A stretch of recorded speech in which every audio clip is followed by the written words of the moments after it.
most of us have a mental map of the world that contains vast, blurred territories we know almost nothing about. There is a specific corner of the map, wedged between the empires of Russia, Iran, and the chaotic tapestry of the Caucasus, that defies almost every expectation you might have. If I told you there is a Muslim majority nation that was the first to grant women the right to vote, decades before many European powers, would you know its name? If I described a capital city that feels like Paris wrapped in Dubai's ambition, yet sits on land so saturated with oil that the very earth has been burning for 4,000 years, would you believe it? This is not just a travel destination, it is a geopolitical anomaly. We are entering Azerbaijan. But to understand this place, we must look past the polished marble of its capital and the futuristic glow of its skyline. We need to ask, what happens to a nation when it tries to erase its Soviet past by building a future on fire? This journey isn't just about sightseeing, it is about uncovering the soul of a country caught between East and West, tradition and hyper-modernity. Let's unravel the mystery. To understand the soul of Azerbaijan, you first have to understand where it sits, and perhaps more importantly, who it sits next to. If you look at a map, the country resembles an eagle flying towards the east, its beak pointed directly at the Caspian Sea. This isn't just poetic imagery, it is a precarious position. To the north lies the immense weight of Russia, a former ruler whose shadow still lingers in the language and the architecture. To the south is Iran, a complicated neighbor with whom Azerbaijan shares a religion but differs wildly in practice. To the west, Georgia and Armenia complete the puzzle of the Caucasus. But the most defining geographical feature here is the water. The eastern border is entirely consumed by the Caspian Sea. Standing on the promenade in Baku, the capital, looking out at that endless blue expanse, you would be forgiven for thinking you are on the edge of an ocean. But you aren't. The Caspian is the world's largest lake. It has no outlet to the open ocean. This geographical fact serves as a perfect metaphor for the country itself: vast, rich, and beautiful, yet somewhat contained, isolated by land on all sides. There is another demographic reality that maps often fail to show, and it is crucial to understanding the Azerbaijani identity. The population of the Republic of Azerbaijan is roughly 10 million. However, cross the southern border into Iran, and you will find an estimated 30 million ethnic Azerbaijanis living there, particularly in the Tabriz region. It is a staggering realization that there are 3 times as many Azerbaijanis living just outside their homeland as there are within it. This separation, a result of treaties from the 19th century between the Russian Empire and Persia, creates a unique longing and a shared cultural heartbeat that transcends modern borders. When you walk the streets here, you aren't just seeing a small post-Soviet nation, you are seeing the northern fragment of a much larger, historically fragmented ethnic tapestry. Our boots are on the ground in Baku, and the first thing that hits you is the wind. They call this the City of Winds, and it cuts through the humidity of the Caspian with a relentless energy. But the second thing that hits you is the elevation, or rather the lack of it. You are standing 28 meters below sea level. Baku holds the title of the lowest lying national capital in the world. Yet, for a city located in a geological depression, its ambitions are skyrocketing. Walking through the city center is a disorienting experience because it feels like a hallucination of Europe. The architecture is a stunning blend of eras that shouldn't work together, yet somehow do. You have the ancient, walled old city, the Içerişehir, with its honey-colored stones dating back to the 12th century. Then, surrounding it, you have the wild boom, architecture from the late 19th and early 20th centuries. This was when Baku produced half of the world's oil. The oil barons of that era, desperate to outdo one another, hired Italian and French architects to build mansions that mimic the grand boulevards of Paris and Vienna. And then, looming over all of it, are the flame towers. 3 skyscrapers shaped like tongues of fire, covered in LED screens that light up the night. They are the symbol of modern Azerbaijan, fueled by the second oil boom of the 2000s. The contrast is jarring. You can stand on a street corner and see a Soviet-era Lada driving past a Bentley, with a medieval mosque in the background and a futuristic skyscraper reflecting the sun above. However, there is something almost too perfect about the streets. They are immaculately clean. You will struggle to find a cigarette butt or a scrap of paper on the ground. The local culture has evolved a deep intolerance for public mess. It is considered shameful to litter, but as an observer, you have to wonder if this pristine cleanliness is purely civic pride, or if it is also a manifestation of a state that exerts tight control over its image. The government invests heavily in maintaining this facade of perfection, sweeping away the dust of the past to present a gleaming face to the world. Why is there so much fire imagery here? The flame towers, the national motto, the land of fire. It is not just a marketing slogan. It is a historical reality rooted in the geology of the Absheron Peninsula. For thousands of years, pockets of natural gas have leaked through the porous sandstone, igniting upon contact with oxygen. To understand this, we must travel just outside the city to Yanardag, the burning mountain. Here, a 10-meter stretch of hillside has been burning continuously for decades, perhaps centuries. Rain doesn't extinguish it. Snow doesn't smother it, it just burns. In ancient times, before the science of natural gas was understood, this phenomenon terrified and awed travelers. It gave rise to Zoroastrianism, one of the world's oldest monotheistic religions, which reveres fire as a symbol of purity.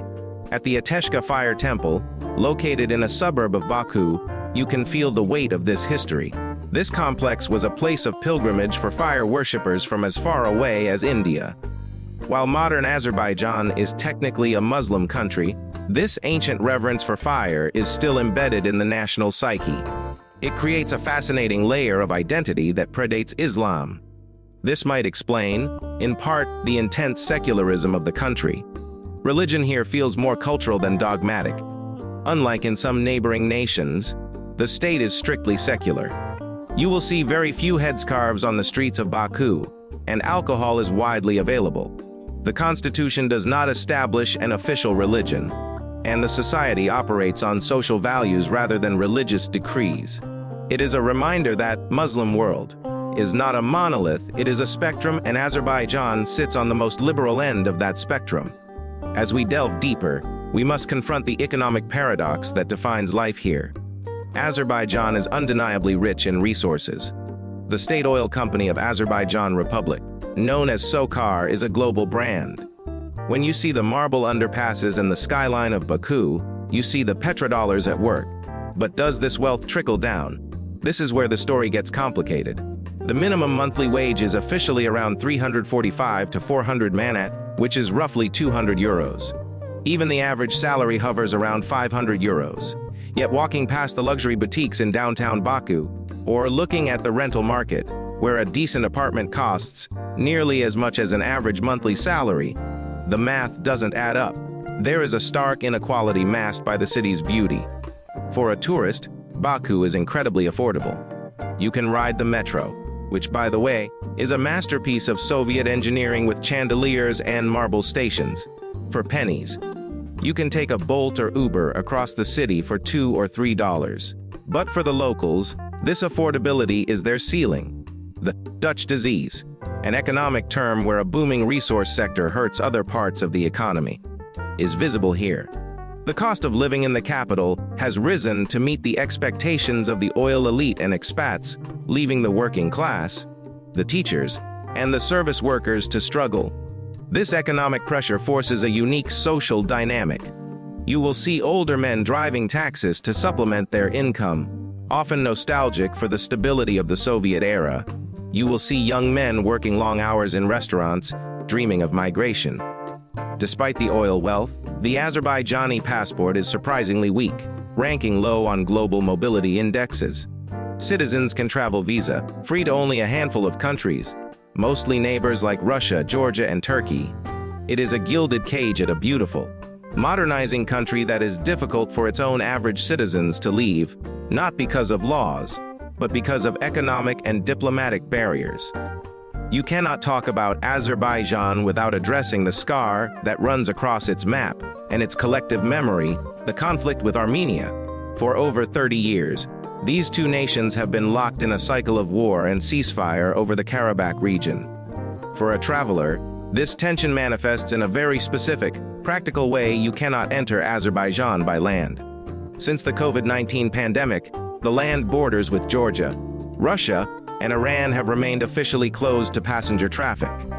The government cites health reasons and occasionally security concerns, but many locals and analysts believe it is a measure to control flow and maintain stability in a volatile region.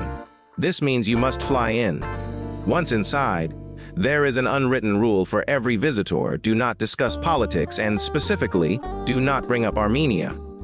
The trauma of the war is fresh. Thousands of lives were lost on both sides. The hatred is deep, seated, and institutionalized. If you have an Armenian stamp in your passport, you will likely be questioned at immigration. If you express sympathy for the other side, you will alienate your hosts instantly. It is a tragedy of proximity. Two cultures that share so much in terms of music, food, and history, yet are divided by an abyss of blood and territory. This conflict is the lens through which Azerbaijan views the world. It drives their military spending, their alliance with Turkey, and their suspicion of foreign media. It is the shadow that hangs over the sunny promenade of Baku. As a visitor, you are shielded from it, but you must be aware that the peace you see is heavily guarded.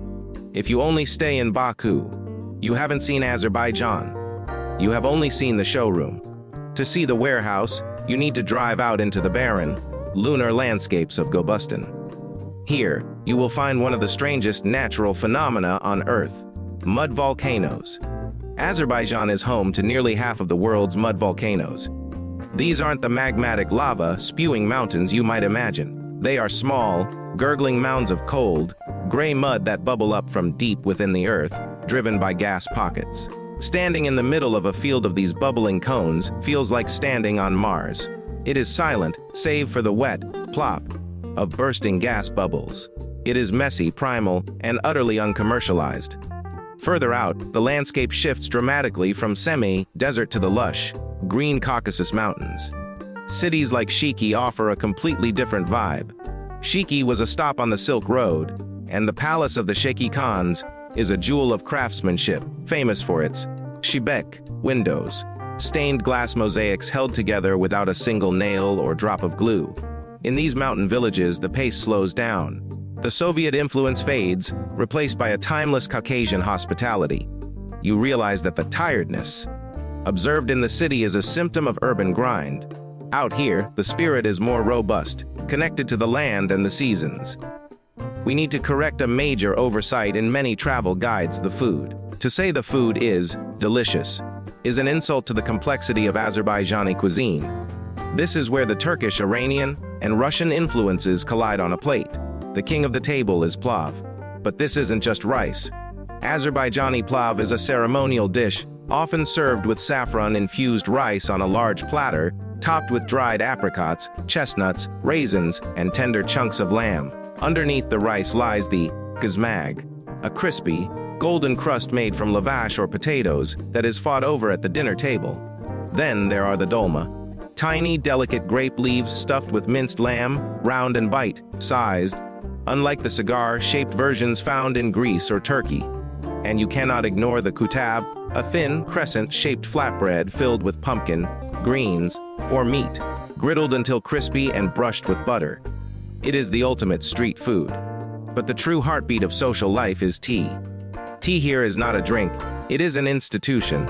It is served in pear-shaped glasses called ormudu, designed to keep the bottom hot while the top cools for sipping.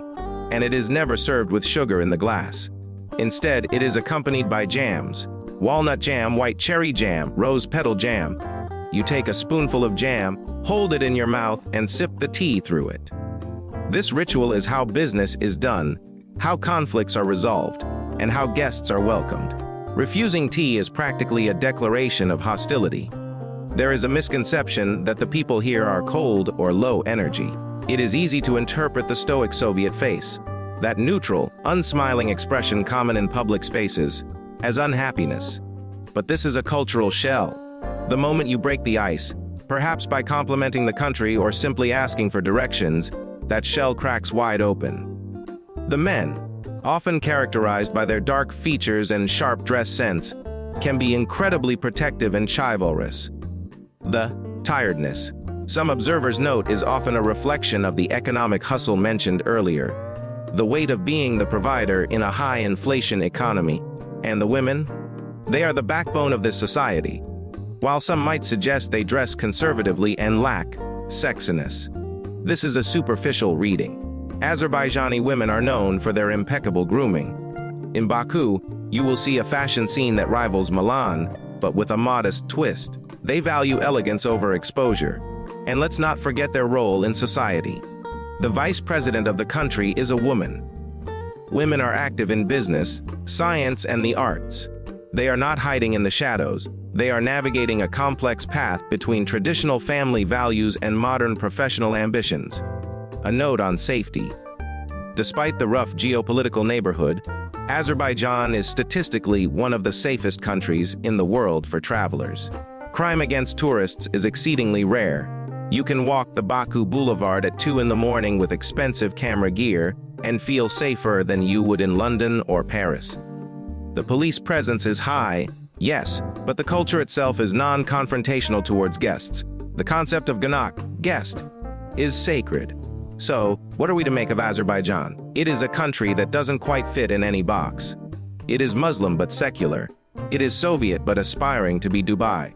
It is rich in soil but challenging for its citizens. It is a land of fire that is constantly being cooled by the Caspian wind. To travel here is to witness a nation in the middle of a radical transformation. They are trying to decide which parts of their history to keep and which to bury under the asphalt of new highways.